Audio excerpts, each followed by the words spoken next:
Hachette Audio presents The Scarecrow. Written by Michael Connelly. Read by Peter Giles.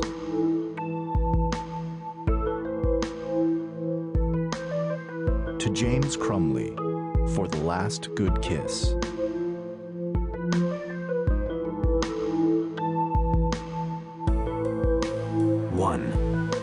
The farm.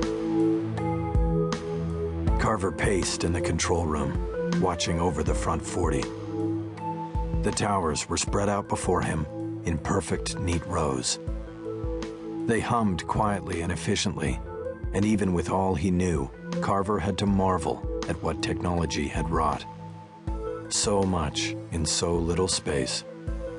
Not a stream, but a swift and torrid river of data flowing by him every day, growing in front of him in tall steel stalks. All he need do was reach in, to look, and to choose. It was like panning for gold, but it was easier. He checked the overhead temperature gauges. All was perfect in the server room. He lowered his eyes to the screens on the workstations in front of him.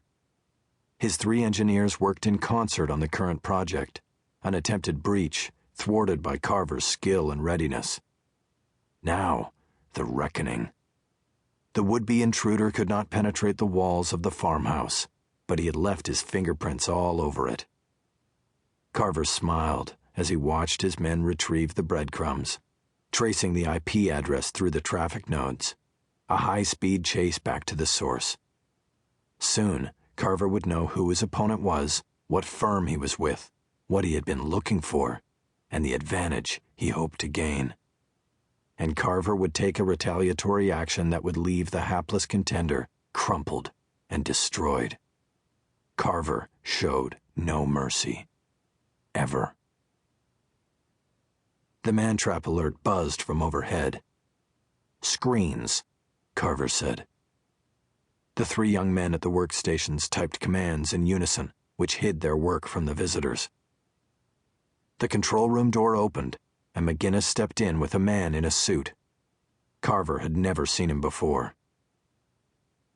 "This is our control room, and through the windows there you see what we call the front 40, McGinnis said. "All of our collocation services are centered here. This is primarily where your firm's material would be held. We have 40 towers in here holding close to 1,000 dedicated servers, and of course there's room for more. We'll never run out of room." The man in the suit nodded thoughtfully. "I'm not worried about room. Our concern is security." "Yes, this is why we stepped in here. I wanted you to meet Wesley Carver. Wesley wears a number of hats around here. He's our chief technology officer as well as our top threat engineer, and the designer of the data center. He can tell you all you need to know about collocation security." Another dog and pony show. Carver shook the suit's hand. He was introduced as David Wyeth of the St. Louis law firm Mercer and Gissel.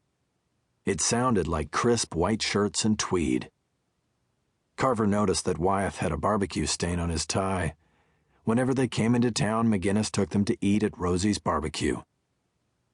Carver gave Wyeth the show by rote, covering everything and saying everything the silk-stocking lawyer wanted to hear.